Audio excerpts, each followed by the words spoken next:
Socorro! Alguém me ajuda! Por favor, tem alguém aí? A fúria da serra rasgava o asfalto.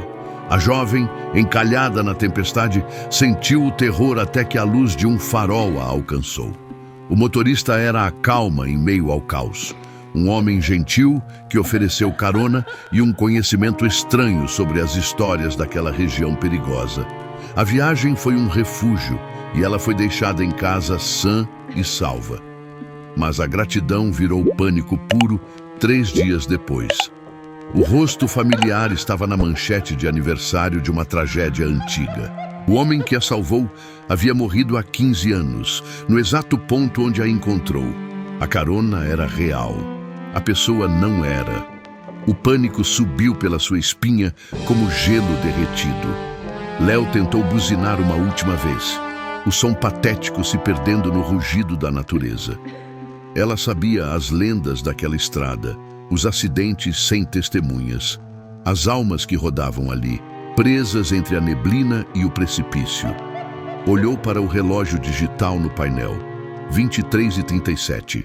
A cada trovão, ela apertava os olhos, esperando que a próxima luz revelasse algo que não fosse a vegetação escura e gotejante. Estava aterrorizada. A vulnerabilidade era palpável, um peso úmido e frio sobre seus ombros. O veículo parou a poucos metros. Era um Ford Galaxy 500, de 1975, um tanque cromado de cor azul escura, imponente e estranhamente intacto para a brutalidade da estrada. A janela grossa, com manivela, desceu devagar, rangendo. A fumaça do escapamento subia e se dissolvia rapidamente no ar gélido. Ao volante estava Celso Mendes de Carvalho, um homem que aparentava cerca de 50 anos, com um semblante tranquilo que contrastava violentamente com a tempestade ao redor. Ele tinha cabelos grisalhos bem cortados, mãos fortes, apoiadas no volante e um olhar acolhedor, embora profundamente cansado. Ele parecia ter visto todas as tempestades que aquela serra poderia oferecer. Encalhada, moça. A voz dele era baixa e grave, quase melódica, como a de alguém que não tinha pressa. Léo, a princípio, hesitou. Seu instinto de sobrevivência brigava com o terror da situação. Ela se lembrou dos avisos sobre caronas noturnas, mas o medo da floresta e da noite superou a prudência. Sim, senhor, minha bateria acabou. Estou sem sinal. E essa chuva? Heloísa gaguejou, destrancando a porta. Celso Mendes de Carvalho, 53 anos de idade no falecimento, inclinou a cabeça, um sorriso brando nos lábios. Não se preocupe, Celso, venha. Essa estrada não perdoa quem fica parado nela, especialmente numa noite como esta. Ela pulou para o banco de couro macio e ligeiramente gasto do Galaxy. O cheiro dentro do carro era de tabaco antigo, naftalina e, curiosamente, terra úmida. Celso esperou que ela fechasse a porta com um clanque pesado, característico da época, e só então ele engatou a marcha. O carro se moveu com dignidade pesada, ignorando as poças e a lama. "Para onde a levo, jovem?" Celso perguntou, ajustando o retrovisor, embora parecesse olhar mais para dentro do carro do que para a estrada. Bairro da Penha. A rua de cima, perto do antigo mirante, Léo respondeu, tentando acalmar a respiração. Enquanto o carro subia lentamente, Celso começou a narrar. Ele não falava de si, mas da estrada. Ele contava a história das curvas mais perigosas, mencionando os nomes dos antigos moradores que construíram as primeiras casas de beira de serra e as lendas sobre a neblina que vinha do mar para roubar o discernimento dos motoristas. "Está vendo essa curva fechada aqui?" Celso apontou com um dedo grosso para um trecho onde a visibilidade era zero, um abismo de vegetação engolindo o asfalto. Em 1980, um caminhão carregado de café despencou aqui. O motorista jurava que viu uma luz estranha flutuando que o fez desviar. Dizem que, em noites de temporal, a luz ainda aparece. Uma alma buscando o caminho de volta. Léo estremeceu, não de medo, mas de fascinação. A maneira como ele contava era tão vívida, tão nostálgica. Ele falava das tragédias não como notícias de jornal, mas como fatos pessoais, como se estivesse presente em cada evento. "O senhor mora por aqui há muito tempo?" Heloísa perguntou, puxando o cinto de segurança mais apertado. "Tempo suficiente para conhecer cada pedra, cada desvio, cada erro que essa serra pode te fazer cometer." Celso respondeu, e o sorriso sumiu por um instante, deixando seu semblante apenas cansado. Ele continuou, "O perigo maior aqui não é a neblina ou a chuva, Heloísa. É a pressa. A estrada exige respeito, exige que você saiba onde pisa. E quando você não consegue respeitá-la, ela cobra. Às vezes, caro demais." Para quem está acompanhando esta jornada de Léo, se você já sentiu um frio na espinha como ela, preso em uma situação desesperadora, deixe um like para nos ajudar a continuar contando essas histórias que desafiam a realidade. Léo se sentiu estranhamente segura naquele carro antigo. A presença de Celso era um escudo contra o caos lá fora. Ela notou que ele nunca ligou o rádio. O único som era o motor constante, o bater dos limpadores de para-brisa e o sussurro contínuo da chuva. Finalmente, eles começaram a descer a serra, a chuva diminuindo para uma garoa densa. As primeiras luzes suburbanas do bairro da Penha surgiram na distância, promessa de calor e normalidade. "É por aqui, Sr. Celso." A segunda à direita, na Rua dos Pinheiros, Léo indicou, sentindo um alívio imenso, quase vertiginoso. Celso parou o Galaxy exatamente em frente ao portão de sua casa, uma residência típica brasileira de classe média, com um pequeno jardim em frente. "Chegamos, sã e salva", disse Celso, virando-se para ela. O olhar dele era de uma bondade profunda, quase paternal, mas havia uma tristeza subjacente que Léo não conseguiu decifrar. "Lembre-se do que eu disse, Heloísa. Tenha paciência com a estrada. Ela tem memória." Léo abriu a porta e o ar frio da madrugada a atingiu. "Muito obrigada, Celso. O senhor salvou minha vida." "Eu não sei como agradecer." Ele apenas balançou a cabeça. "Não precisa agradecer. É o meu trabalho. É o que eu faço." Ela saiu, fechando a porta com cuidado. O Galaxy 500 não esperou. Celso não disse adeus com um aceno ou olhou para trás. Assim que Léo colocou os pés na calçada, ele acelerou o carro, o som grave do motor se afastando rapidamente e desaparecendo na garoa. Léo observou o ponto onde ele desapareceu. Havia algo de estranho na rapidez com que ele partiu, como se estivesse com pressa de retornar a um lugar que ela não podia ver. Ela deu de ombros. O cansaço era maior do que a estranheza. Ela estava em casa. Comente abaixo se você acredita em espíritos benevolentes que retornam para cumprir missões que não puderam terminar em vida. 3 dias se passaram. A rotina absorveu o terror daquela noite. Léo já havia mandado consertar o carro, e a memória da tempestade se tornava difusa, quase como um sonho ruim. Era março de 2024, e o dia estava quente e ensolarado. Na manhã de 23 de março de 2024, Léo estava no ponto de ônibus, esperando o transporte para o trabalho. Para passar o tempo, ela pegou um jornal abandonado no banco, uma edição comemorativa do jornal A Tribuna do Litoral. A matéria detalhava o aniversário de 15 anos de uma fatalidade que ocorreu precisamente no dia 20 de março de 2009, durante uma tempestade idêntica àquela que ela havia enfrentado. O texto falava de um deslizamento de terra que soterrou parcialmente um veículo clássico em uma curva específica, a mesma curva onde Celso havia falado sobre o caminhão de café. Léo leu, sentindo um frio subir da sola do pé até o estômago, um presságio gelado. O parágrafo seguinte congelou seu sangue.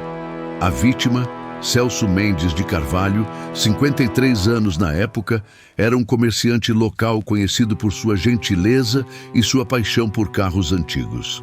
Ele estava voltando para casa, no bairro da Penha, quando seu Ford Galaxy 500 de 1975 foi atingido em cheio pelo deslizamento no quilômetro 47 da Estrada Velha da Neblina. Infelizmente, o resgate demorou a chegar devido à intensidade da chuva e ele foi encontrado sem vida pela manhã. O choque foi instantâneo e paralisante. O nome, a idade, o carro. Mas foi a fotografia em preto e branco que estava ao lado da matéria que a fez soltar o jornal. O papel escorregou de seus dedos trêmulos e caiu no chão molhado de orvalho. Ele estava morto. Morreu há 15 anos. Naquela mesma estrada, durante uma tempestade idêntica, no exato trecho onde ela havia sido encalhada. O mundo de Heloísa girou. Ela pegou o jornal, as mãos suadas e frias amassando o papel. As palavras de Celso ecoaram em sua mente. É o que eu faço. Essa estrada não perdoa quem fica parado nela. A carona se transformou de um ato de bondade em um enigma aterrorizante. Uma violação direta das leis da natureza. Ela não havia pego carona com um homem gentil. Havia pego carona com uma memória, com a alma presa de um homem que morreu tentando voltar para casa. Consumida por uma urgência febril, Léo precisava de mais do que a prova fria de um jornal. Ela precisava de calor, de murmúrios, de confirmação de que sua mente não estava se desintegrando. Ela mudou a rota de seu dia. Não iria ao trabalho. Iria ao lugar onde as histórias locais se misturavam com a fofoca e a verdade. A mercearia e café, o Porto Seguro. Um pequeno estabelecimento no bairro da Penha, conhecido por ser o ponto de encontro comunitário. O Porto Seguro era aconchegante, cheirando a café forte e pão de queijo. Léo se sentou em uma mesa de canto, pedindo um expresso para disfarçar o tremor em suas mãos. A proprietária, uma senhora chamada Dona Eunice, que parecia saber tudo sobre todos, estava limpando o balcão. Léo hesitou, o jornal dobrado no colo. Dona Eunice, ela começou, a voz um pouco rouca. Me desculpe a pergunta, mas eu vi essa matéria no jornal. Ela deslizou a matéria sobre Celso Mendes de Carvalho. Dona Eunice parou de limpar. Seus olhos escuros e experientes se fixaram na foto em preto e branco. Um suspiro pesado escapou de seus lábios. Celso. Ah, pobre Celso. A serra levou ele. Um bom homem. Fez muita falta aqui no bairro. Ele tinha o coração na mão, disse a comerciante, cruzando os braços, a tristeza genuína. Léo criou coragem. Ele tinha esse carro, não é? Um Galaxy 500? Sim, o azulão. Era o xodó dele. Celso sempre foi cuidadoso, mas naquela noite de 2009 não teve jeito. Eu peguei carona com ele há 3 dias, Léo sussurrou, a confissão pairando no ar como fumaça densa. Dona Eunice piscou devagar. Seu rosto, antes melancólico, se tornou pétreo. Ela olhou para Léo com uma seriedade que não parecia mais apenas a de uma comerciante. O que, minha filha? Dona Eunice ouviu tudo em silêncio, os braços ainda cruzados, olhando para um ponto atrás de Léo. Quando Léo terminou, a mercearia estava estranhamente quieta. Heloísa, Dona Eunice disse, a voz quase inaudível. Você não é a primeira. Você não sabia? É por isso que nós, os mais antigos, chamamos esse trecho de o Ponto de Celso. Léo franziu a testa. Ponto de Celso? Sim. Celso morreu naquele trecho, tentado chegar em casa. Ele era um homem que não conseguia ver ninguém em apuros. E dizem que ele nunca conseguiu aceitar que morreu. Ele ficou preso ali, naquela curva. Dona Eunice se aproximou, apoiando-se no balcão, e baixou a voz para um cochicho conspiratório, embora não houvesse mais ninguém no local.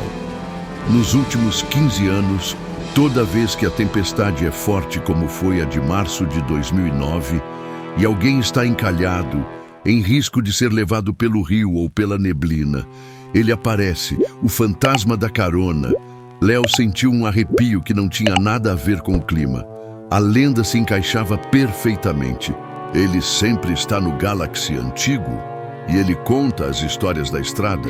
Léo perguntou, aterrorizada, mas necessitada de cada fragmento de verdade. Sempre o Galaxy. E sempre as histórias. Ele avisa, Heloísa. Ele avisa sobre os perigos. Ele te deu uma lição sobre a pressa e o respeito à serra, não deu? Sim, ele disse que a estrada tem memória. Léo confirmou, a memória da voz de Celso parecendo mais próxima e etérea agora. Exatamente. Ele morreu por falta de tempo. Ele ficou esperando o resgate que nunca chegou.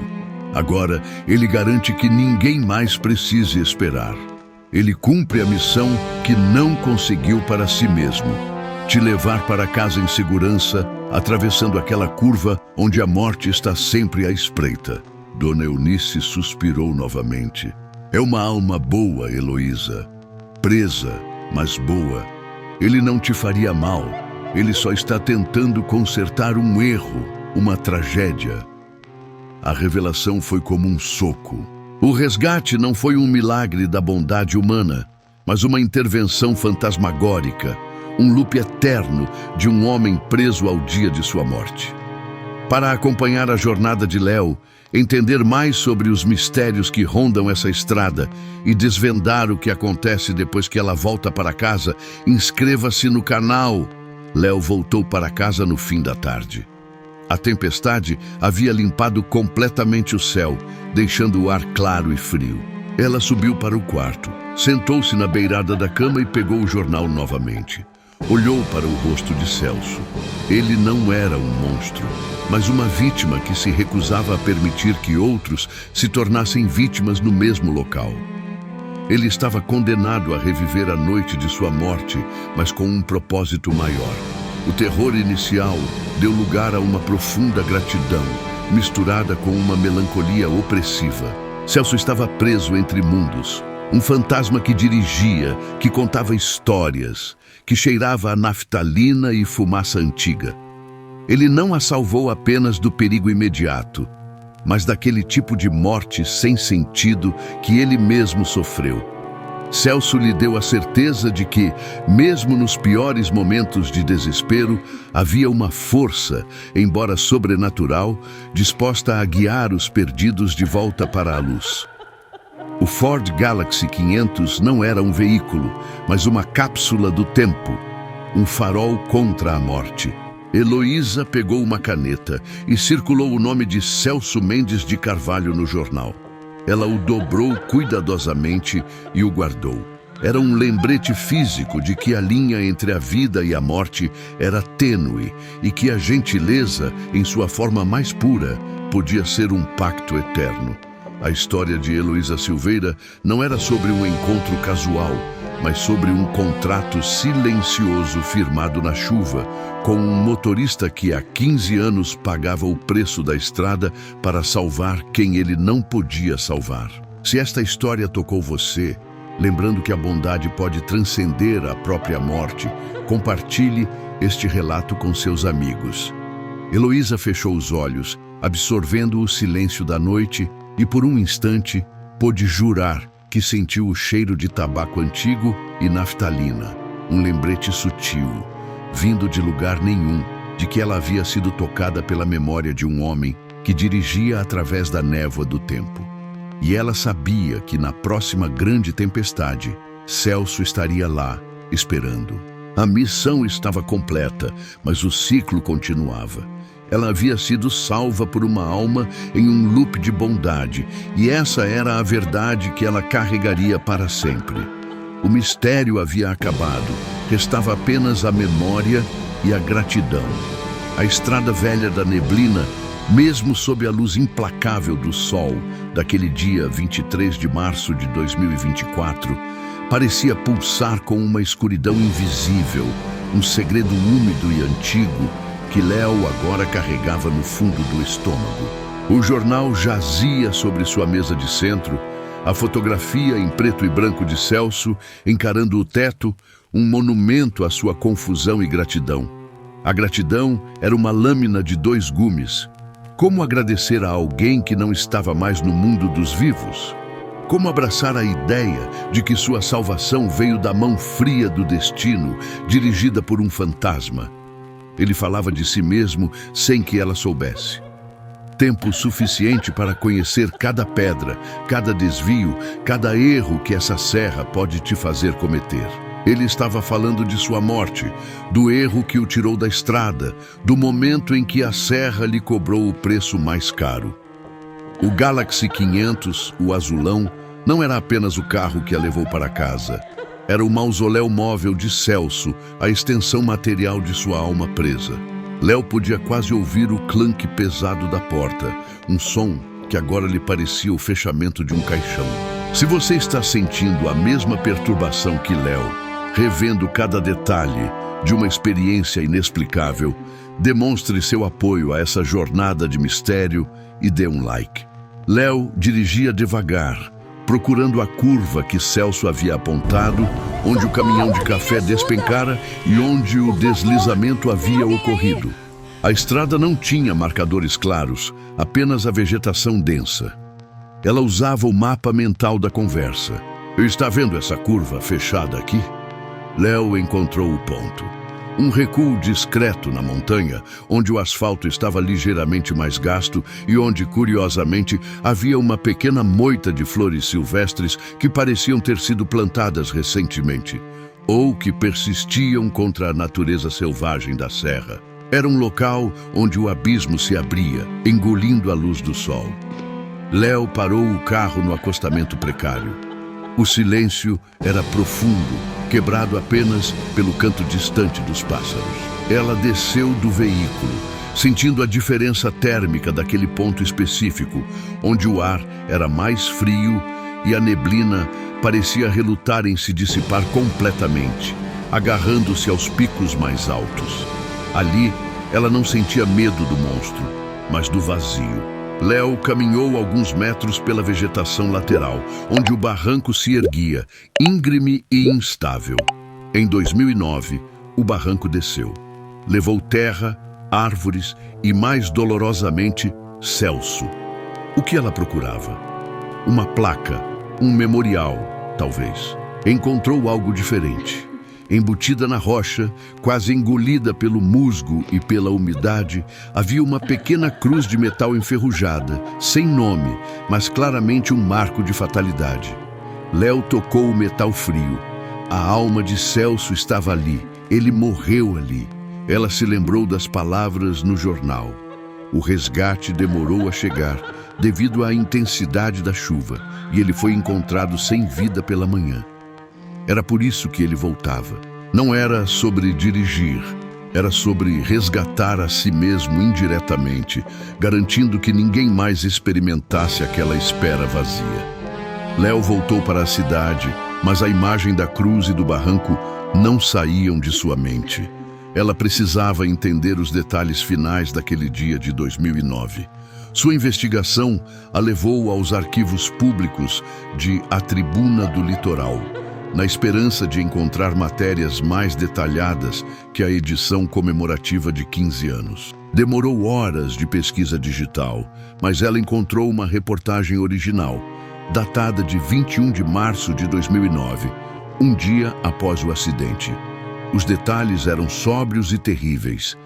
Celso Mendes de Carvalho tentou sinalizar para outros motoristas, mas a força da tempestade e a visibilidade zero impediram o socorro imediato.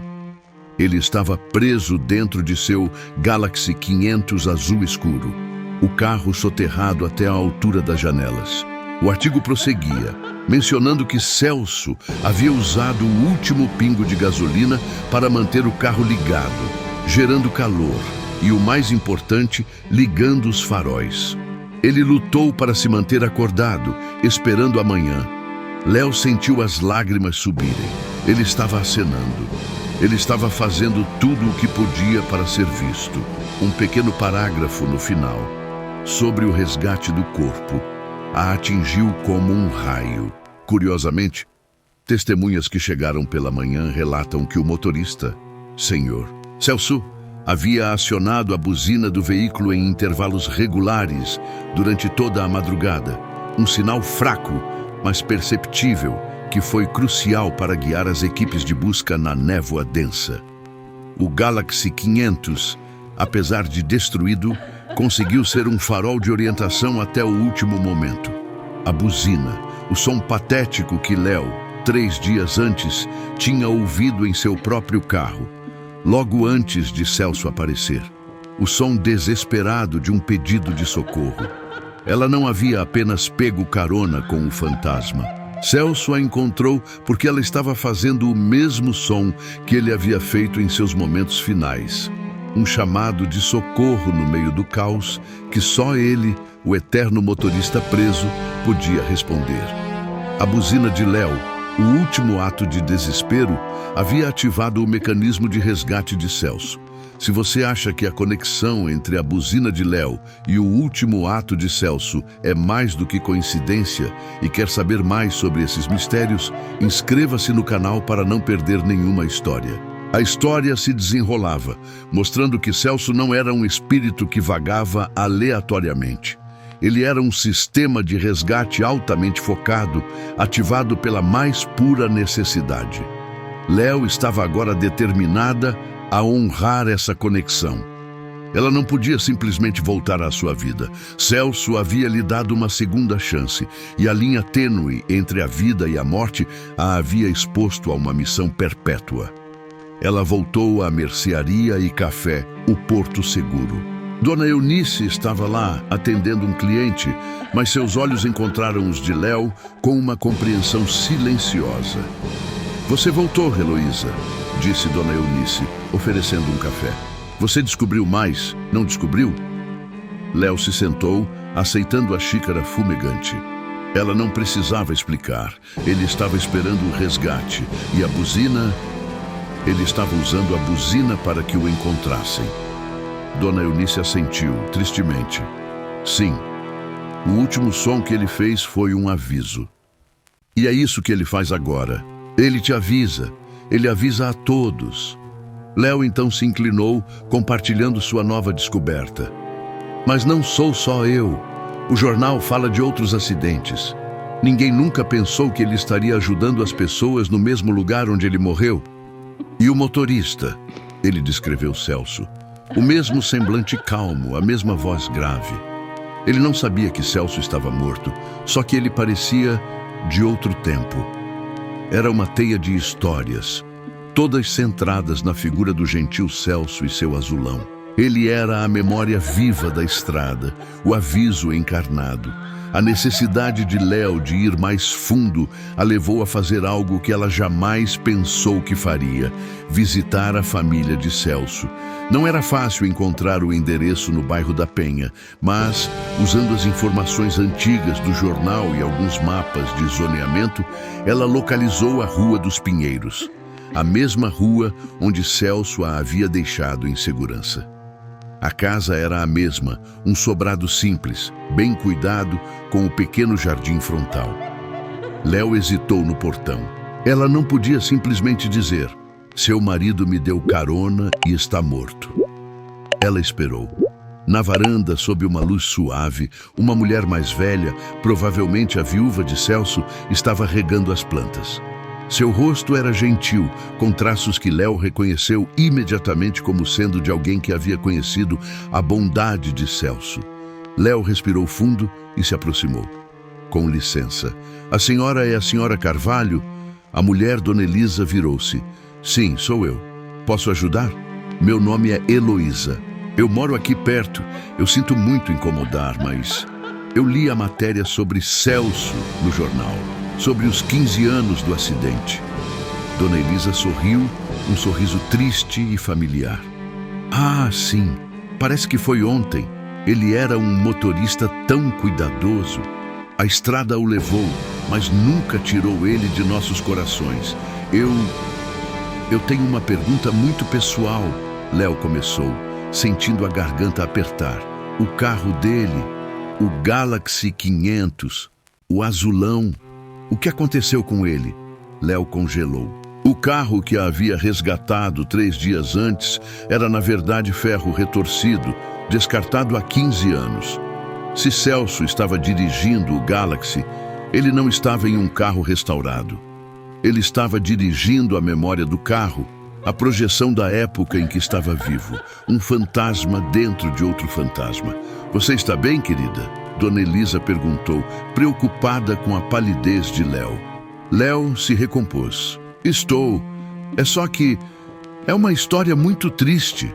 Celso era um homem de coração bom. O melhor, Dona Elisa confirmou. Sabe, Heloísa, às vezes, em noites de temporal, quando a chuva bate forte aqui, eu juro que ouço o motor dele. Aquele ronco grave do Galaxy. É bobagem, claro, mas me conforta, me faz pensar que ele, de alguma forma, conseguiu chegar em casa. Naquele momento, Léo soube que Celso tinha chegado em casa. Ele não estava na casa, mas ele havia cumprido a jornada final. E ao levá-la para casa, ele havia preenchido seu próprio ciclo. Léo deixou a casa da viúva com o coração pesado pela dor de Celso, mas leve pela certeza de sua missão. A salvação de Léo era a prova de que o amor e a responsabilidade de Celso não tinham morrido com ele. Ela alcançou o local da cruz. A neblina ali era mais espessa, quase uma parede de vapor. Léo parou, olhando para o barranco onde Celso havia sido esmagado. Celso, ela sussurrou, a voz se perdendo na umidade. Eu sei o que você faz. Obrigada. Você me levou para casa. Enquanto ela falava, uma sensação estranha se apossou do local. Não era vento nem chuva, era uma mudança na pressão do ar, um silêncio absoluto que engoliu o ruído da serra. A luz da lanterna de Léo piscou e morreu. Léo ouviu um som fraco, distante, mas inconfundível. O clanque pesado de uma porta de carro antigo fechando. E então, o ronco grave e nostálgico de um motor V8, lento e constante. O som do Ford Galaxy 500 de 1975. A escuridão se rompeu por um instante. Não eram faróis, mas uma luz amarelada e difusa, surgindo da neblina adiante, vindo na direção dela. O Galaxy 500 se materializou, imponente, cromado, deslizando silenciosamente sobre o asfalto úmido. Ele parou exatamente ao lado dela. A janela do motorista desceu, rangendo lentamente. Celso Mendes de Carvalho estava lá, seu semblante tranquilo, os olhos cansados fixos em Léo. Ele não estava mais vestindo o casaco encharcado de 3 dias atrás. Agora, Léo via que sua roupa era de um tecido mais antigo, ligeiramente desbotado, com manchas escuras que pareciam poeira e lama, marcas permanentes de seu sepultamento. O cheiro de tabaco, naftalina e terra úmida era avassalador. Ele não a chamou para entrar, não ofereceu carona. Ele apenas a olhou, avaliando. Voltar aqui é perigoso, Heloísa, Celso disse, a voz baixa e grave, ressoando com a profunda melancolia que ela não havia percebido na primeira vez. Você está em casa. A estrada exige respeito. E, por favor, não fique parada. Léo não gritou, não correu. Apenas olhou para ele, para o fantasma em sua máquina fantasmagórica e acenou. Eu sei. Eu entendi tudo, Celso. Você é um herói, Léo sussurrou, a garganta fechada pela emoção. O sorriso brando de Celso surgiu, mas era o sorriso de alguém que sabia o preço de sua eternidade. Não é heroísmo, é o meu trabalho. Ele repetiu a frase que ela ouvira na noite da tempestade. Só vá para casa, Heloísa. Não é a tempestade que te coloca em perigo, é o silêncio da espera. Léo voltou para seu carro, o coração batendo com uma nova certeza. Ela não havia sido enganada ou iludida. Ela havia sido tocada por um milagre gélido. Ela dirigiu de volta ao bairro da Penha, aceitando o peso dessa verdade. Celso Mendes de Carvalho, o homem de 53 anos, não era mais uma tragédia de jornal. Ele era uma força da natureza, uma memória que se recusava a ser esquecida, dirigida por uma gentileza que transcendeu a morte. A história de Léo não era um conto de terror comum. Era uma ode à bondade que persiste, mesmo quando a carne falha e o tempo avança. Ela havia pegado carona com um morto, sim, mas ele era o motorista mais vivo e vigilante que a estrada jamais conheceu. Se a gentileza eterna de Celso, o fantasma da carona, inspira você a acreditar que algumas almas permanecem para proteger os vivos, compartilhe este relato com todos. Léo guardou o jornal com cuidado. A foto de Celso agora vista não com pavor, mas com profunda reverência.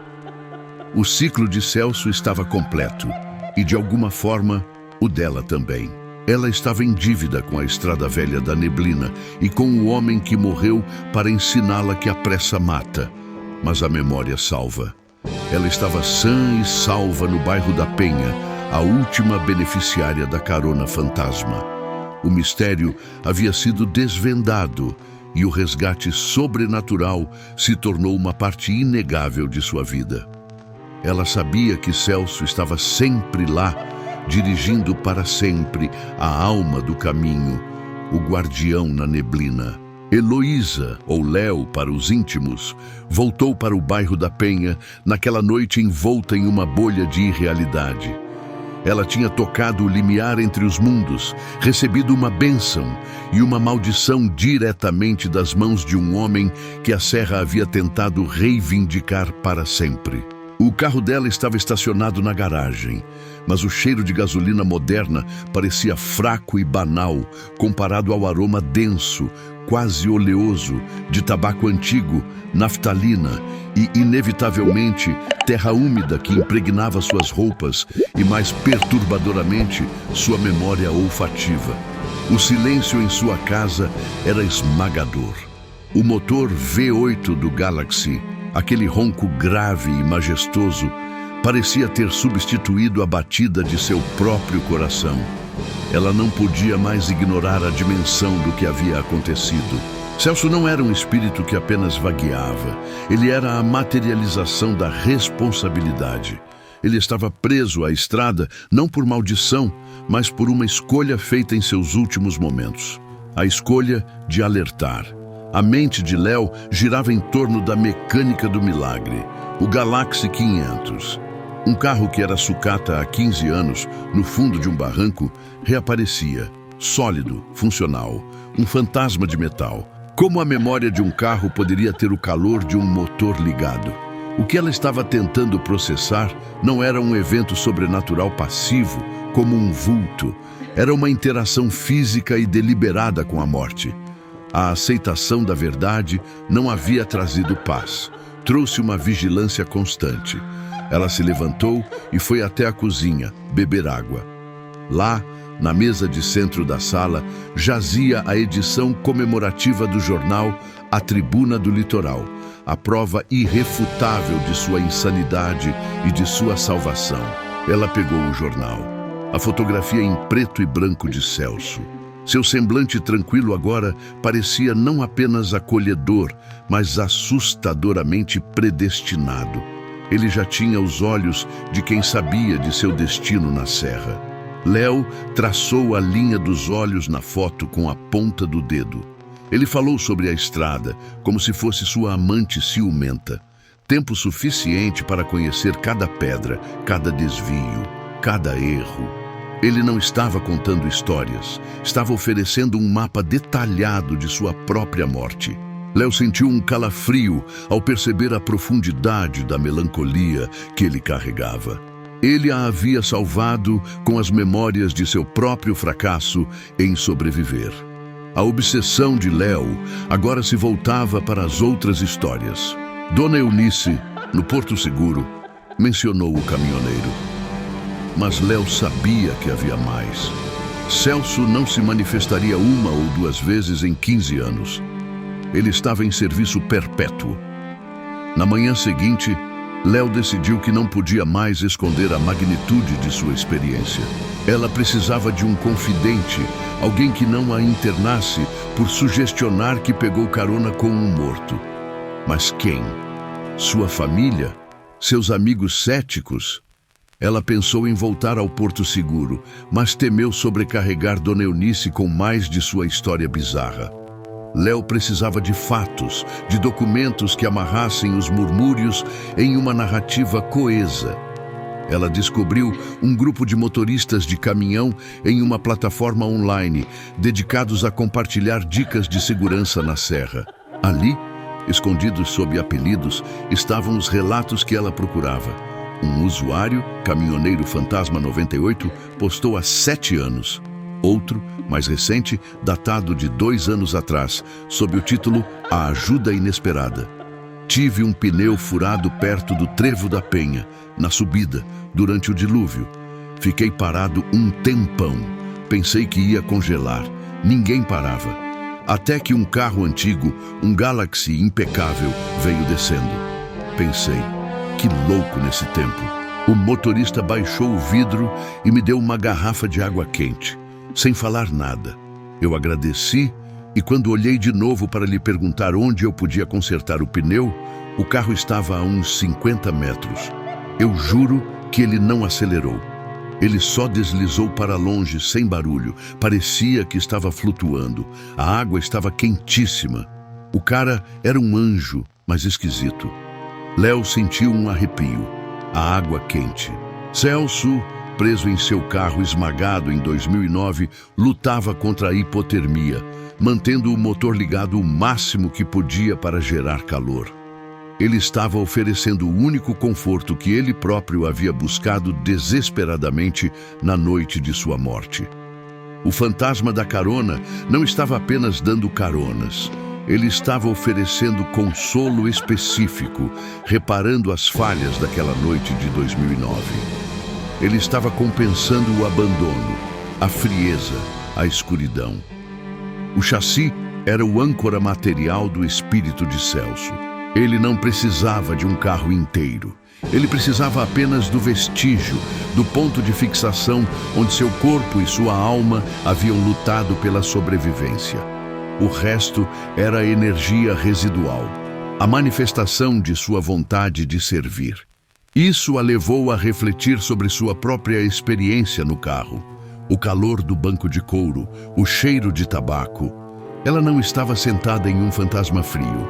Ela estava sentada na memória calorosa de Celso, na última tentativa dele de ser um motorista cuidadoso, como Dona Elisa o descreveu. Essa realização aprofundou a conexão de Léo com Celso, transformando seu medo em uma forma estranha de reverência. Ela havia testemunhado não o final de uma vida, mas o início de uma missão eterna. Léo decidiu que precisava fazer algo para honrar essa missão, algo mais concreto do que apenas guardar o segredo. Ela se lembrou das lendas que Celso lhe havia contado na viagem, lendas sobre a serra, sobre os tropeiros antigos e os riachos escondidos. Ele falava delas com a familiaridade de um morador. A serra não perdoa a pressa, Léo. Ela é velha e ela se lembra de tudo, ele disse. Léo percebeu que Celso se tornara a personificação dessa memória. Ela voltou pela 3ª vez à Estrada Velha da Neblina, mas desta vez não para investigar a morte, mas para investigar a vida. Ela parou no Porto Seguro. Dona Eunice estava mais reservada desta vez, como se soubesse que Léo havia cruzado uma linha que não tinha retorno. O café já está pronto, Heloísa. Não precisa pedir. Léo se sentou, ignorando a xícara fumegante. Dona Eunice, Celso me falou muito sobre a serra, sobre as lendas, sobre um rio que secou na década de 70. Você se lembra? Dona Eunice piscou, surpresa pela mudança de assunto. O rio seco? Claro, era um perigo. Muita gente tentou construir ponte, mas ele sempre inundava nas chuvas fortes. Sumiu. As pessoas diziam que era a serra guardando a água para si, para não dar aos motoristas apressados. Dona Eunice apertou os olhos, pensativa. Não. O único que sabia tudo sobre a Mata Atlântica e os segredos daquele trecho era o próprio Celso. Ele amava essa serra. Conhecia cada metro como a palma da mão dele. Léo se deu conta. Celso havia lhe dado informações específicas sobre a geografia que apenas um local, ou alguém que havia passado muito tempo ali, saberia. Ela encontrou. Escondida sob uma densa camada de samambaias e musgo, havia uma pequena abertura na rocha. A água, fria e cristalina, escorria em um fio constante. Era um refúgio, uma fonte de vida no meio da hostilidade da serra. Mas a descoberta da nascente não era o fechamento que ela buscava. O fechamento veio quando ela decidiu que a história de Celso merecia ser lembrada de uma forma que transcendessem os murmúrios. Léo comprou uma pequena placa de metal, simples, sem dizer o nome dele, mas dedicada, pela gentileza incondicional. A estrada lembra e agradece. Ela cravou a pequena placa no chão, ao lado da cruz, em meio às flores silvestres que pareciam lutar para crescer naquele local úmido e sombrio. Enquanto Léo se ajoelhava ali, sentindo o cheiro de terra úmida que Celso exalava, a cena da noite anterior veio com uma clareza absoluta, um novo detalhe que ela havia reprimido pelo choque. Quando Celso parou o Galaxy ao lado dela na neblina densa, sua mão estava no volante. Léo notou que no painel do carro, onde a maioria dos carros modernos tem alertas luminosos, havia um pequeno objeto. Era um terço de contas de madeira escura, pendurado no retrovisor. Mas o que a chocou, naquela retrospectiva vívida, não era o terço, mas o reflexo na madeira polida. Os olhos de Celso. Ele estava ali, mas quando a neblina se dissipava levemente ao redor do carro, Léo percebia que o Galaxy, apesar de ter a forma, não refletia a luz da lanterna do seu celular. Era uma superfície opaca, fosca, absorvendo a escuridão, exceto por um ponto, o painel de madeira. O reflexo nos olhos de Celso naquela noite não era o dela ou o da estrada. Era o reflexo da própria morte, a aceitação silenciosa e eterna de sua condição. Ele estava dirigindo-a para longe da escuridão que o consumia. Léo percebeu que Celso não a havia chamado para uma interação. Ele a havia chamado para um testemunho. Ele precisava que alguém soubesse o motivo de sua prisão, que alguém compreendesse que sua gentileza era um antídoto contra a agonia do abandono. Ao se levantar do chão, longe da cruz, Léo olhou para a estrada velha da neblina que serpenteava pela montanha. Ela finalmente estava livre da perturbação paralisante. Ela não era uma vítima de um fantasma. Ela era a guardiã de uma história. Ela criou um blog, anonimamente, intitulado O Guardião da Neblina. Nele, ela postava as descrições dos acidentes, as condições meteorológicas, e sempre finalizava com o mesmo mantra que Celso lhe havia transmitido. A estrada não perdoa a pressa. Respeite a serra. Léo nunca mencionou o Ford Galaxy 500 diretamente, nem o nome de Celso, mas a comunidade local, especialmente os motoristas veteranos, compreendia imediatamente a referência. Eles sabiam de quem Léo estava falando. Na mercearia e café O Porto Seguro, Dona Eunice leu uma das postagens de Léo no celular, sorrindo discretamente. O Celso tinha razão, Eunice murmurou para si mesma. Ele não queria ser esquecido. O ciclo de Celso Mendes de Carvalho estava finalmente estabilizado. Ele continuava sua missão nas noites de tempestade, um farol ambulante de esperança e aviso. E Léo, no bairro da Penha, era o farol dele durante o dia, transformando o trauma em serviço comunitário. O mistério não era mais um enigma aterrorizante, mas uma verdade aceita. Heloísa Léo Silveira era a prova viva de que a morte não era o fim da bondade e que a agonia de um homem abandonado podia se transformar na salvação de muitos. Ela havia pegado carona com um homem morto e ele lhe havia ensinado a viver com mais significado do que ela jamais pensou ser possível.